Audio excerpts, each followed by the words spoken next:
Alors bonjour à tous, alors aujourd'hui on revient pour une petite review de la Nvidia Shield Android TV. Donc on va faire aujourd'hui un petit tour des menus, on va voir un peu des trucs et astuces, etc. Pas de jeux on va dire, ou de jeux Android ou de jeux PC on va dire, parce que bon c'est quand même des contenus qui sont protégés, donc je préfère faire une vidéo à part que là genre je vais vous montrer vraiment globalement quelques menus, etc. Quelques réglages que je préfère vous montrer plus tard, on va dire des jeux si vous avez des demandes, etc. Je préfère vous montrer ça à part de cette vidéo. Là, ça va vraiment être une review pure et dure, on va dire, de tout ce qui est menu et quelques réglages, etc.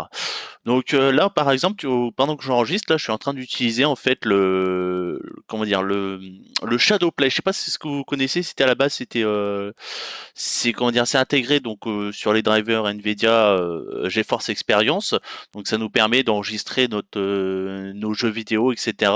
ou de les streamer sur Twitch. Et donc là, c'est pareil, ça a été intégré directement au niveau de la Nvidia Shield. Donc en fait, vous avez juste à rester appuyé sur le bouton. Donc là, je vais vous faire en direct, voilà. Et donc vous arrivez à ce petit bouton, donc le petit bouton que vous avez par exemple aussi bien sur la télécommande que sur la manette. Vous arrivez directement au menu qu'on connaît déjà à la base, on va dire sur le GeForce Experience sur le PC.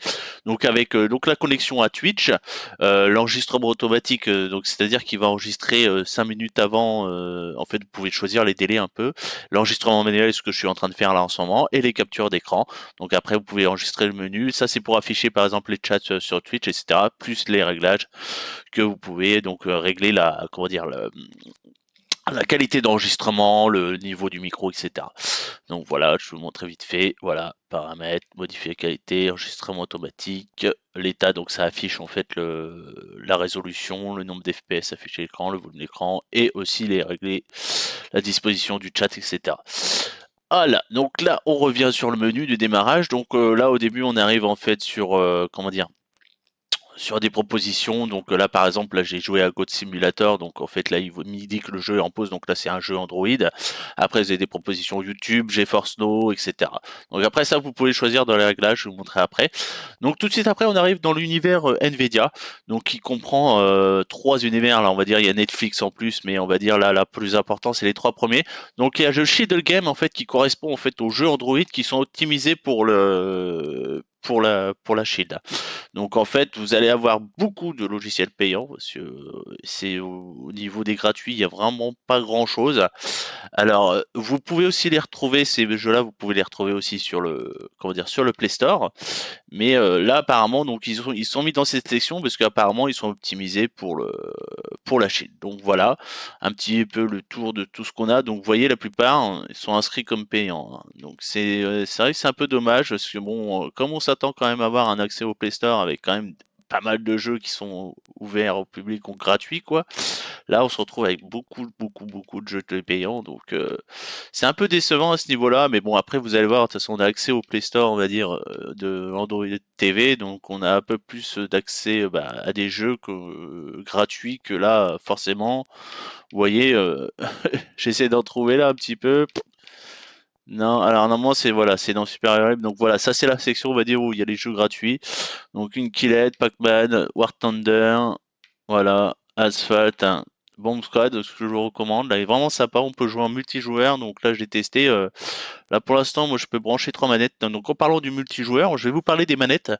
Donc là, j'ai testé celle que j'ai eue avec la Shield, donc qui marche en Wi-Fi. J'ai testé aussi donc la Xbox 360 en filaire qui marche. Et j'ai aussi testé celle qui est sans fil, donc celle qui est compatible pour PC, là, avec le petit ongle que vous mettez, et qui marche aussi. Donc j'avais lu qu'apparemment il y avait que la fil qui marchait.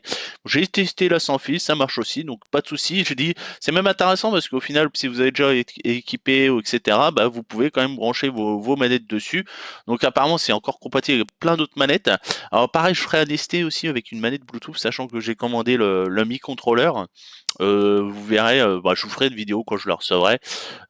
Donc qui elle marche en Bluetooth et donc pourquoi pas donc aller jusqu'à brancher quatre manettes. Donc sachant que j'ai on va dire J'aurai la Nvidia contrôleur qui sera en Wi-Fi, j'aurai la Mi contrôleur qui sera en Bluetooth et les deux autres avec les deux ports USB qui seront contrôlés donc jusqu'à 4 joueurs, sachant que bon code on peut jouer jusqu'à 8 et même apparemment on peut aussi avoir une application sur son téléphone qui nous la transforme en manette et on peut jouer avec. Et il y a aussi un petit jeu aussi que je vous montrerai qui ressemble à du micro machine où on peut jouer jusqu'à 4, donc je testerai aussi, voir si on peut vraiment utiliser 4 manettes, donc aussi bien en Wi-Fi, en USB et en Bluetooth en même temps, donc ça peut être intéressant parce que à ce niveau-là, bah, si vous avez du monde à la maison, vous pouvez sortir les manettes et tout le monde peut jouer, il n'y a pas de jaloux. Donc voilà, donc là, oui, là c'était le petit encore, on va dire, pour ce qui est manette, surtout en parlant de jeux multijoueurs, donc c'est toujours intéressant, c'est vrai que bon, forcément, joueur PC, c'est toujours compliqué de dire allez viens, on va jouer sur le PC, peut-être le PC est souvent à l'écart, ou etc. Que là au final on a la console, elle est branchée, elle est sur la télé, dans le salon, et là bah, on peut faire jouer, faire participer tout le monde, et là c'est quand même plus intéressant. Donc on a aussi Skyforge dans notre commune, Dead Trigger. Donc voilà, c'est à peu près la plupart qui sont gratuits, les autres faut sortir la monnaie quoi. Donc voilà, après on peut choisir par genre, etc. Donc là, on a fini pour on va dire l'environnement Android de la Shield.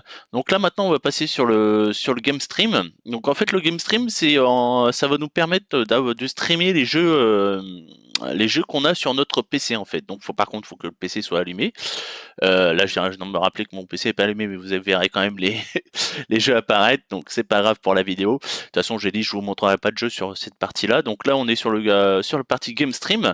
Donc à partir de là, lui, il va détecter le PC qu'on a. Donc il faut bien sûr qu'il soit branché sur le même réseau. Donc moi, je suis branché en Ethernet pour info. C'est le mieux, on va dire, au niveau connexion, sachant que donc il va vous streamer quand même un contenu en 1080p et donc faut quand même que vous ayez comment dire une carte graphique Nvidia sur votre PC, hein, minimum des versions 600. GTX 600, donc moi j'ai une 670, donc j'ai testé un peu donc cet univers-là, donc c'est très intéressant parce que même là vous voyez vous pouvez lancer Steam directement à partir de la Nvidia Shield, donc ça va vous passer en Big Picture, là je sais pas si vous connaissez, vous avez peut-être déjà testé au niveau de Steam, donc ça va passer en Big Picture et à partir de là vous pouvez lancer tous vos autres jeux, bien qu'ils apparaissent au niveau de ce menu. Donc etc. Et pareil, vous voyez par exemple il y a des jeux qui sont pas répertoriés. Par exemple, vous pouvez quand même les faire, avec un petit réglage que vous avez sur le PC, les faire apparaître. Alors par contre, un petit bémol par rapport au Game Stream, c'est que vous verrez quand même qu'il y a une baisse de qualité par rapport à ce que vous avez affiché sur votre écran PC. Et deuxième bémol aussi, c'est que ce que j'ai pas compris au final, alors peut-être qu'il y a un réglage, je sais pas, hein, je viens de la tester, hein, je viens de la recevoir, donc je suis en plein dedans. C'est quand le jeu se lance, par exemple, donc sur votre télé, il se lance aussi sur votre PC. Donc c'est-à-dire qu'il va utiliser l'écran aussi de votre PC. Je trouve ça un peu bête, car au final, ça pourrait être intéressant, vous voyez, par exemple, de lancer le jeu donc à partir de la Nvidia Shield et de laisser accès libre au PC pour naviguer sur Internet. Là, j'ai essayé et au final, vous essayez de revenir sur le bureau, le jeu disparaît au niveau de la TV, au niveau de la Nvidia Shield. Donc je trouve ça un peu limite quoi. C'est vrai que c'est un peu bizarre. Au final, on se dit bon, on va streamer le jeu, ça peut être intéressant. Comme ça, on va pouvoir utiliser le PC à côté pour autre chose. Par exemple, si Madame elle veut aller sur Internet, etc. Là, non, pas du tout. Là, c'est vraiment le jeu, le PC est monopolisé pour le jeu et basta quoi. On peut pas toucher, on peut rien faire d'autre. Donc c'est un peu décevant. Et puis je vous dis un peu la perte de qualité qu'on a. Mais sinon, après l'intérêt il est là, sachant que même là, pareil, vous avez un jeu PC où vous pouvez jouer en multi, puis vous voulez faire partager un peu aux autres. Là, au final, vous avez juste à le lancer à partir de la Shield et voilà, il n'y a pas de souci. Et après aussi, ça permet aussi, par exemple, si vous avez le PC qui est, je sais pas, dans une pièce assez loin et qu'au final vous avez un truc que vous êtes dans le salon, vous voulez le lancer, genre un petit Rocket League, vous voulez faire ça tranquille, vous êtes sur le canapé, là vous n'avez pas besoin de bouger, etc., d'aller sur votre PC, tout ça, hop, vous lancez à partir de la Shield et il n'y a pas de souci. Donc là, c'est l'univers Game Stream et aussi donc on a le GeForce Now. Donc ça, c'est en fait comme tout le monde dit, le Netflix en fait du jeu vidéo, sachant qu'en fait le jeu va être lancé à partir des serveurs Nvidia, c'est-à-dire que vous n'avez pas besoin d'avoir physiquement le jeu sur le disque dur, donc de la Nvidia Shield. Vous n'avez pas besoin d'avoir de le télécharger ou etc. puisque tout va se faire en stream, c'est-à-dire que tout le serveur Nvidia va comment dire lancer le jeu et va vous envoyer l'image. Donc par contre à ce niveau, il y a quand même une limitation, c'est qu'il faut avoir une bonne connexion pour pouvoir utiliser ce service, sachant qu'il faut être minimum à plus de 50 mégas pour avoir un affichage 1080 et une meilleure, comment dire, un meilleur détail au niveau de l'affichage des jeux, sachant que les détails vont être réduits si vous avez une petite connexion. Donc le top, c'est ouais, c'est doit être soit d'être en VDSL, soit être en free. Donc moi je suis en 100 mégas, donc il n'y a pas de souci. Il y a juste une petite limite au niveau du ping, mais vraiment rien. À chaque fois, j'arrive toujours à avoir les jeux assez fluides, donc en 1080, 30 FPS. Donc pas de souci à ce niveau-là. Et là, donc ce qui est intéressant, bon, c'est intéressant, oui, non, c'est quand même c'est qu'on a un abonnement de 9,99 €, quoi, quelque chose comme ça, donc à peu près comme Netflix au final, de 9,99 € par mois, et on a accès, on va dire, à une cinquantaine de jeux. Une bibliothèque de cinquantaine de jeux, donc donc gratuit, mais vous avez aussi des payants, donc c'est souvent c'est des jeux qui sont assez récents, donc là il faudra ressortir le porte-monnaie pour acheter ces jeux, mais par contre une fois que vous l'avez acheté, il vous donne une clé, donc vous pouvez l'activer par exemple sur Steam, et donc le jeu est à vous, donc vous n'avez pas, même si vous arrêtez on va dire l'abonnement, le jeu que vous avez acheté, il reste par exemple sur votre compte Steam, et à partir de là vous le lancez par exemple avec le Game Stream, il n'y a pas de souci, vous pouvez jouer sur la Shield. Donc pareil, donc c'est un abonnement qui est sans engagement, vous pouvez arrêter quand vous voulez. Donc l'intéressant c'est que là je l'ai pris l'abonnement, sachant qu'on a 3 mois gratuits, donc je vais tester sur 3 mois pour voir un peu ce que ça donne, sachant qu'on a quand même une bibliothèque assez conséquente. Vous voyez, du Batman, on a du Lego, on a un peu toute la série des Lego, etc. Alors par contre, le truc, pour moi un des gros bémols de ce service, c'est tout simplement qu'on n'a aucun jeu en français. Tous les jeux sont en anglais. Donc c'est-à-dire que par exemple, là, je vous mets un exemple, là j'ai les Lego là. Par exemple, j'aimerais y jouer avec mon fils, voir un peu faire l'histoire, etc. Là tout est en anglais, on comprend rien du tout. Donc au final, ça donne même pas envie de jouer au jeu. Mais pour le Batman, il y a toujours, même si au final ça reste que de l'action, on aime bien toujours un peu connaître un peu ce qui se passe dans l'histoire, etc. Donc là, on va dire, alors est-ce que c'est pour le moment, est-ce que service se met en route, est-ce qu'il n'y aura pas, il y aura possibilité qu'ils mettent du français plus tard, je ne sais pas. Je pourrais pas vous dire, je sais pas, j'ai pas vu d'infos dessus, mais c'est vrai que je comprends pas, c'est que c'est quand même, on va dire, une chose indispensable de nos jours, d'avoir des jeux, sachant que même les jeux, on va dire, qui apparaissent, ont des traductions déjà à la base sur PC française. Donc je trouve ça un peu limite, sachant que bon, c'est vrai quand même c'est intéressant, on paye 9 euros, on a accès à une pléthore de jeux, etc. Mais s'ils se retrouvent en anglais, c'est vite limite. Alors bon, c'est sur un jeu de caisse, voilà, on va dire, on s'en fout, il n'y a pas de souci, ça peut tourner correctement. Mais on va dire c'est vite limité sur des jeux d'aventure, etc. Donc à voir dans le temps, bon, je vais attendre 3 mois, je vais voir un peu comment ça tourne, mais à mon avis, je pense que je me jetterai pas dessus. Au final, je préférerais encore, on va dire, s'il y a un jeu qui me plaît, l'acheter par exemple sur Steam et le jouer en Game Stream, que forcément devoir payer 9 euros sur le GeForce Now et avoir des jeux en anglais tout le temps. Je vois pas trop l'intérêt, on va dire, pour le moment, même si le service tourne nickel, hein. Franchement, là j'ai pu tester la plupart des jeux qui sont faits avec l'abonnement là. J'ai pu tester, j'ai eu aucun souci, que ce soit bon, l'affichage, vous voyez, qui est quand même encore pas vraiment au top comparé, on va dire, à du PC, mais ça c'est tout à fait normal, on est sur du stream. Mais franchement, l'intérêt que ça se lance en 30 secondes, on y joue direct, ça sauvegarde automatiquement, etc. On n'a pas besoin de le stocker. Là, franchement, c'est l'avenir du jeu pour moi. C'est vraiment ce qui va percer, on va dire, à l'avenir. Donc, on n'aura plus de consoles surpuissantes, tout ça streamé sur des serveurs à distance, avec voilà un petit abonnement à sortir, etc. C'est vraiment l'avenir pour moi, je pense, du jeu vidéo. Et Nvidia ont vraiment mis le doigt dessus là au final. Ils ont quelque chose, bien que il reste encore quelques comment dire, quelques modifications à faire, mais puis on va dire ouais pareil, agrandir encore un peu la bibliothèque, etc. Franchement, il y a moyen de faire quelque chose. Donc on va dire là, on a fini un peu avec l'univers un peu Nvidia, donc on va dire les applications qui correspondent à Nvidia. Donc pour ça, Netflix, alors je vais vous en parler vite fait. Donc là, j'ai pris un abonnement de un mois gratuit pour tester, pour voir un peu. Ce qui est intéressant, c'est qu'au final, vraiment, c'est vrai que bon, moi j'ai pas de box, on va dire, où j'ai Netflix dessus. J'ai un décodeur satellite, etc. Donc je n'avais pas accès à Netflix. Le seul moyen de l'avoir, c'est soit passer par un PC, soit par un smartphone, soit par, comment dire, soit par une tablette, etc.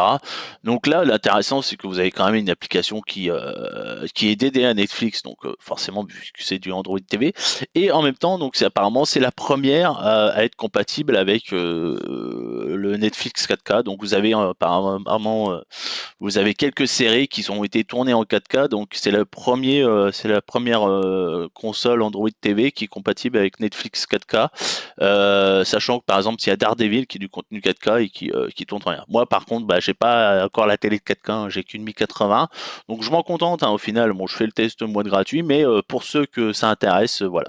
Et ça, c'est dit. Comme ça, si vous avez une télé 4K, bah, vous pourrez utiliser Netflix sans souci et pouvoir afficher vidéo, parce que c'est vrai que bon, le contenu 4K n'est pas encore là.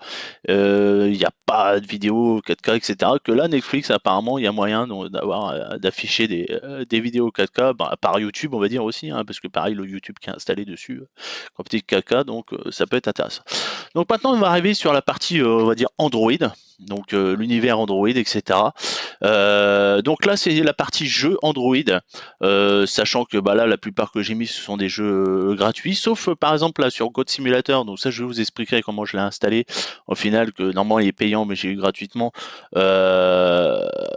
tout simplement en passant par Amazon Underground. Donc en fait, c'est Amazon Underground, c'est comment dire, c'est une sorte de Play Store, mais qui dévolue à Amazon. Donc c'est-à-dire que vous pouvez pas, par exemple, vous cherchez sur Google Play Store, vous ne trouverez pas l'application. Vous êtes obligé de la télécharger et de l'installer sur la Shield. Donc après ça reste très simple, hein, c'est comme pour le téléphone, vous téléchargez l'APK, le point APK, vous l'installez, etc. Et à partir de là, vous pouvez installer vos applications. Vous avez un compte Amazon et vous pouvez installer vos applications Amazon Underground. Donc, sachant que God Simulator, bah, il est vendu, il est payant sur Google Play Store, alors que vous passez par Amazon, il est totalement gratuit et pleinement compatible, on va dire, avec l'Android TV. Parce que souvent, vous avez des applications, mais qui ne sont pas forcément compatibles avec l'Android TV. Donc là, vous pouvez regarder directement dans le Play Store. Vous allez dans le Play Store et là, vous voyez qu'il est payant, alors qu'au final, vous passez par Amazon. Donc là, on va dire, j'ai fait un petit tour de petites applications gratuites que j'utilisais déjà, on va dire, sur le téléphone, que j'ai testé. D'où aussi le Bomb Squad que là j'ai découvert au final, puisque je voulais jouer en multi un petit peu avec plusieurs personnes. Donc j'ai découvert le petit Bomb Squad, etc. Très intéressant. Donc là, on va dire, bon, ça reste, voilà, je vais pas vous montrer les jeux, je vous ai dit, je ferai ça une autre fois. Donc sinon, bah, c'est vrai qu'après, ça dépend. Je vous dis, il y a des jeux qui sont vraiment optimisés pour la TV, sachant que là, ouais, le Asphalt 8, il est apparemment optimisé quand même pour la Shield, donc bon, il n'y a pas de souci, hein, franchement, d'affichage, etc. Donc très intéressant. Donc en dessous, on a les applications. Donc là, les applications, donc moi je vous en ai parlé sur ma vidéo d'unboxing. Donc franchement, là où ce que je vais plus utiliser, on va dire au niveau de la Shield, c'est le Kodi. Donc c'est le lecteur multimédia, sachant que là, bah, je l'ai quand même. C'est la première fois que j'utilise ce lecteur multimédia et j'en suis vraiment vraiment content. Je suis encore en train de découvrir des réglages, etc.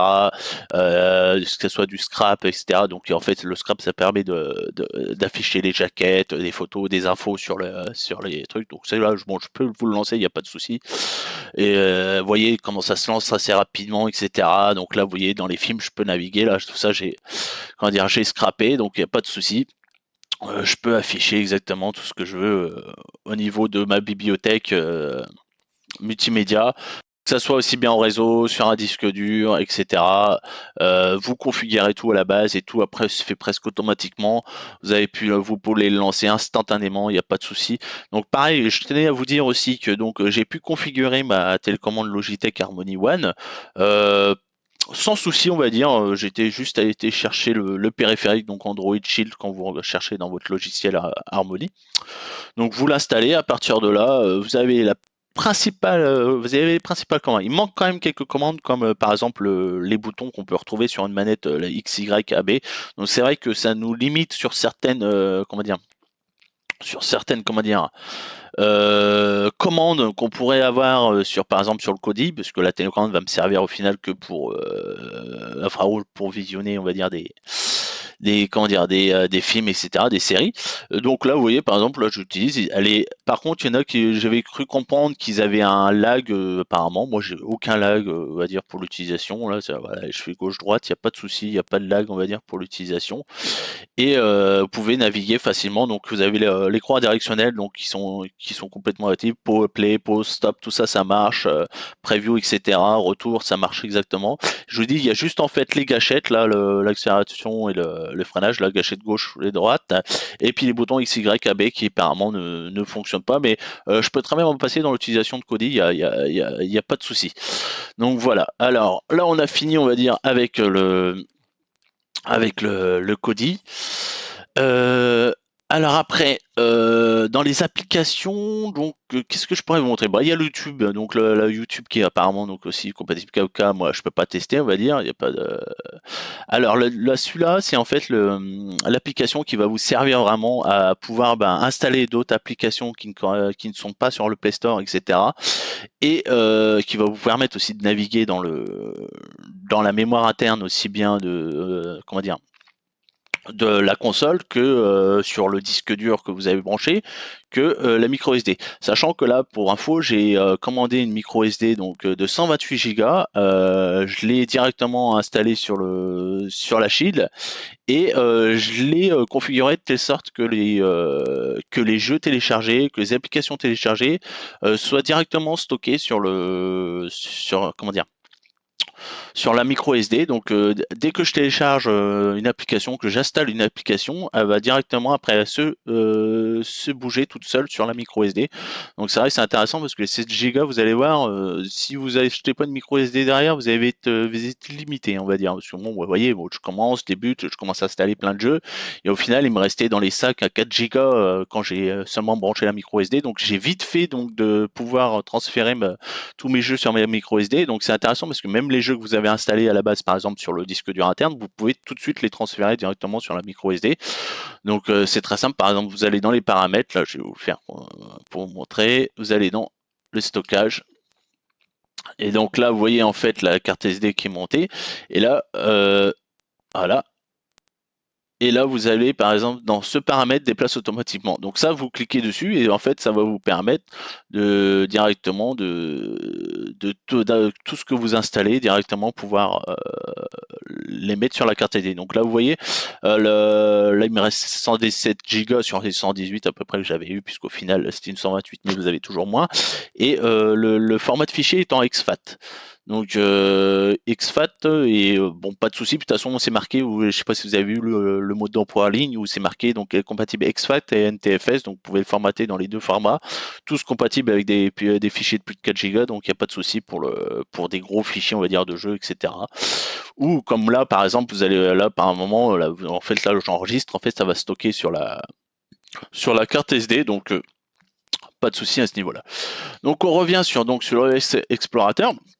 Donc en fait, qui va vous permettre aussi bien de naviguer donc dans vos dossiers, et il va vous permettre aussi d'avoir un navigateur intégré. Alors par contre, ce que je vous conseille pour utiliser ce genre d'application, c'est de brancher une souris, parce que vous essayez de naviguer avec les croix et vous allez voir, vous allez vraiment péter un câble, vous allez avoir marre. Donc moi j'avais une petite souris en filaire, sans fil, je veux dire. De dispo, donc je l'ai utilisé et franchement ça simplifie la vie parce qu'au bout d'un moment vous utilisez les croix, vous allez voir, vous allez péter un câble, vous n'allez pas comprendre. Donc c'est intéressant, c'est qu'au final vous allez avoir, vous voyez, dans favoris, vous allez avoir en fait un navigateur. Donc au début c'est My Search, donc vous cliquez sur Ma Recherche, vous cliquez sur rechercher sur le web, là par exemple google.fr, hop, et à partir de là vous allez donc pareil quand vous voulez taper par exemple google.fr, donc soit vous mettez un clavier sans fil, etc. Mais pour information, pour astuce, vous avez aussi une application si vous avez bien sûr un téléphone Android, qui est en fait la télécommande Android TV, et à partir de là, quand vous lancez l'application, vous pouvez afficher en fait comment dire, un clavier. Et à partir de là, le clavier, une fois qu'il est lancé, vous pouvez écrire ce que vous voulez. Donc ça permet, on va dire, que de se galérer avec une télécommande, pareil, toujours de taper avec ce qui s'affiche à l'écran. Vous lancez votre application et à partir de là, lui, l'application va automatiquement ouvrir le clavier sur le téléphone et vous allez taper votre recherche, etc. Donc là, une fois par exemple que vous avez vous avez trouvé Google FR, tac, vous cliquez dessus et à partir de là, vous faites plus et vous faites ajouter au favori. Et une fois qu'il est ajouté au favori, il va apparaître sur la gauche. Vous cliquez là-dessus. Et à partir de là, bah voilà, vous voyez comme j'ai fait. Là, j'ai cherché Rayman Adventure. Bon, là, c'est un peu compliqué. Je vous expliquerai après. Il n'y a pas tout qui peut se lancer sur la TV, mais il y a peut-être moyen, je verrai. Les Chrome, pareil, parce que vous n'avez pas de navigateur. Vous n'avez que ce navigateur-là, entre guillemets. Et par exemple, Amazon, l'APK, directement, vous pouvez télécharger Amazon. Voilà. Et après, à partir de là, vous pouvez télécharger l'application. Donc l'application Amazon est complètement compatible avec l'Android TV. Et en fait, après, le truc, c'est que quand vous avez lancé, vous avez téléchargé des applications, le seul moyen, on va dire, de pouvoir les lancer, c'est de passer par les paramètres et aller dans Applications. Voilà. Et Applications téléchargées. Et à partir de là, en fait, vous allez avoir vos applications qui vont apparaître, mais on va dire, elles apparaissent pas dans l'accueil qu'on a eu précédemment, elles apparaissent qu'ici. Donc à partir de là, vous cliquez, vous voyez, vous pouvez faire que ouvrir. Alors qu'en fait, vous allez choper la petite application qui s'appelle Sideload Launcher et elle en fait elle va vous afficher les icônes qui sont pas donc en fait parce que elles sont censées les applications sont pas censées en fait marcher pour Android TV donc elles s'affichent pas. Donc vous allez choper ça, ce petit logiciel Sideload Launcher et lui ce qu'il va faire en fait il va tout simplement vous rafficher les icônes qui sont pas affichées et là on voit très bien qu'Amazon est affiché donc vous avez juste à cliquer dessus et vous lancez votre application Amazon. Voilà, pas de souci. Et là, après, pareil, je vous conseille pareil d'utiliser la souris, parce que sinon vous allez être un peu embêté. Donc là, directement, appli Underground. Et voilà, vous avez vos applis qui sont. Par contre, donc vous n'avez pas toutes les applications qui sont affichées. Alors, est-ce que c'est une limitation? Je ne sais pas, au niveau des vendeurs, je ne sais pas. Par exemple, là, bon, on voit très bien Code Simulator, mais par exemple, la Castle of Illusion, là, le truc de Mickey et DuckTales, qui sont des produits qui sont gratuits sur machin, n'apparaissent pas, alors que je l'ai trouvé, ça serait intéressant de pouvoir les utiliser sur Android TV, ils n'apparaissent pas. Donc au final, je m'en passe, mais on voit qu'il y a des limitations quand même au niveau des applications Underground. Donc vous voyez, vous avez Monument Valley, etc. Donc toujours intéressant quand même. Vous voyez, là je peux le télécharger, il n'y a pas de souci. Donc voilà à peu près là tout ce que j'avais parlé un peu pour l'installation au niveau d'Amazon, parce que là vous voyez là je vais lancer Google Play Store, donc vous avez quand même vous n'avez pas toutes les applications, vous avez vraiment que celles qui sont compatibles avec l'Android TV, mais vous en avez quand même pas mal. Et l'intérêt après c'est que vous voyez là il y a le Rayman. Bon le Rayman c'est bête puisqu'on a le Rayman Adventure là qui est un super jeu qui est on va dire qui est disponible gratuitement sur les téléphones, etc. Et là, vous le trouvez pas. Vous avez été obligé par le Rayman Fiesta Run que vous êtes obligé de sortir 25 centimes pour pouvoir y jouer. Je trouve ça un peu bête. Alors pareil, vous voyez là le Castle Illusion, alors qu'il est censé que les gratuits sur Amazon Underground, là on le trouve à 1,09€ comme par hasard. Donc là, c'est à se demander. Bon, faudrait que je trouve le moyen de télécharger l'APK de Amazon et de l'installer. Peut-être que ça marchera. Là, pour l'instant, j'ai pas réussi à l'avoir. Donc, vous voyez pourquoi parce que au final, ils veulent qu'on paye le jeu en passant par le Play Store. Donc là, pareil, vous voyez, la God Simulator. Donc là, il n'y a pas eu de souci. Là, vous voyez, il est à 99 centimes. Et au final, je suis passé par l'Android, j'ai pu l'installer. Il marche super. La manette est prise en compte et tout. Il n'y a pas de souci. Donc voilà. Donc le top des applications, bon, ça c'est un peu comme ce qu'on connaît sur le téléphone, etc. Voilà, jeu sur télécommande, jardin pedant, préféré, etc. Et puis après vous pouvez choisir par catégorie. Voilà. Pareil au niveau des applications, voilà. Ah tiens, j'ai une mise à jour de Google Chrome, je savais même pas quoi. Au final, le Google Chrome, j'ai pas pu l'installer, mais je l'ai installé, on va dire, en passant par le navigateur de S Explorer, et au final, il apparaît dans les mises à jour. Bon, tant mieux, tant mieux. Alors c'est pareil, c'est Explorer, ce qui est intéressant, c'est que vous allez pouvoir aussi envoyer des fichiers, par exemple, depuis votre téléphone, que vous téléchargez depuis le téléphone, pour les envoyer directement sur la Shield, et ça marche parfaitement, ça communique, les deux logiciels communiquent entre eux, il n'y a pas de souci, deux applications, je veux dire, communiquent entre eux. Donc après, bon, on a les photos, les vidéos, etc. La Aptoid, bon, je l'ai mis, mais au final, il est vraiment pas terrible.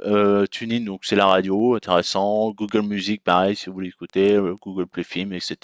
Donc ça, c'est des applications qui sont même installées déjà de base sur la plupart des téléphones. Donc on va faire un tour un peu dans les paramètres. Donc là, on peut régler le Wi-Fi, mais bon, je suis pas connecté en Wi-Fi. Donc Google Cast, ouais, c'est assez intéressant. Donc là, au final, on va pouvoir caster son téléphone directement sur la télé. Donc là, je vais vous faire un petit essai. Voilà, je vais vous montrer. Affichage, activer l'affichage. Là, je choisis la Shield. Et là, voilà. Voilà comment ça marche. Tac. Voilà. Vous voyez mon téléphone qui s'affiche directement. Alors ça reste fluide quand même, hein. J'ai essayé plutôt avec un autre téléphone et j'ai trouvé un peu moins fluide. Là, au final, ça marche pas trop mal. Donc hop, paramètres, hop, affichage sans fil, déconnecté. Voilà. Voilà pour juste vous montrer. Donc pareil, si vous voulez par exemple montrer des photos, etc.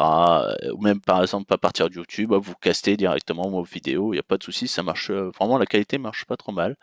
Donc le réseau, le système, qu'est-ce qu'on a? Le son système, mode audio USB, donc c'est intéressant si vous voulez brancher des haut-parleurs USB, bah ça marche, pas de souci. Mode processeur, luminosité des témoins, donc en fait vous allez régler la LED qui s'affiche au niveau de la shield, donc l'intensité de la LED verte qui s'affiche au-dessus de la shield. Donc les applications, voilà, je vous ai montré un peu tout à l'heure vite fait. Donc là, vous pouvez gérer. Alors pareil, c'est embêtant, c'est qu'à chaque fois, vous n'avez pas de raccourci pour couper les applications. Vous êtes obligé de cliquer par forcer l'arrêt pour arrêter les applications. Vous n'avez pas d'autres possibilités, à moins que, au fur et à mesure des mises à jour, ils vont essayer de mettre quelque chose. Donc, etc. Donc là, c'est toutes les applications qui sont téléchargées, que vous avez installées. Donc, vous pouvez gérer, désinstaller. Donc, pareil, le Riptide GP2, il est payant sur le Google Play Store. Vous passez par Amazon et vous l'avez gratuit. Donc, pareil, quand je vous utilisez Amazon, utilisez bien aussi la souris parce que c'est un peu galère si vous utilisez avec la manette. Donc voilà, là on peut gérer un peu tout ce qui est appli. Alors après l'HDMI, alors par contre ça c'est intéressant parce que là donc vous pouvez régler la résolution, etc. Et vous avez le réglage de surbalayage. Donc ça va vous permettre de régler en fait la disposition de l'écran. Donc ça faites-le parce qu'au début vous allez voir, il va vous laisser des bandes noires un peu dans tous les sens. Donc passez bien par cette étape pour être sûr de bien afficher tout l'écran au niveau de votre télé. L'écran de veille interactif, ça c'est sympa, ça vous affiche des petits paysages, etc. Le stockage, donc là c'est comme on est passé tout à l'heure, ça va vous montrer pour la carte SD pour faire le stockage directement des applications sur la carte SD, etc. Et à propos, là ça me met les infos, mise à jour système, là, si on peut aller chercher les mises à jour, etc. Alors après, on a de la télé, on peut régler le clavier. Qu'est-ce qu'on a? Ouais, on peut juste regarder. C'est le clavier virtuel à distance. Donc ça, c'est ce que je vous ai expliqué avec l'application Android. Home screen aussi intéressant, sachant que là vous allez personnaliser. Donc les personnaliser les recommandations, ça c'est ce qu'on a au tout début. Donc pour masquer certaines recommandations sur YouTube, etc. Et application jeu, là par exemple, vous allez avoir une option qui va vous permettre d'organiser les applications et les jeux, sachant que en fait les applications au jeu, les dernières que vous allez utiliser vont se retrouver sur la gauche. Donc là, en final, là vous faites l'option et ça va vous permettre tout simplement de réorganiser les applications comme ça. Alors après, manuellement quoi. Là, vous avez l'home screen. Ah oui, ce que je vous ai pas montré, c'est la recherche vocale, par exemple. Donc là, je vais la tester comme ça, normalement. Hop. Voilà. Quel temps va-t-il faire demain? Voilà. Prévision concernant Reims pour demain, 8 degrés avec des averses. Ok. Lancer Netflix. Voilà. Voilà, donc ouais, ça permet de faire des recherches, etc. Bon, après, je vous dis, après, c'est plus limité à certaines applications, vous pouvez pas le faire pour tout, mais bon.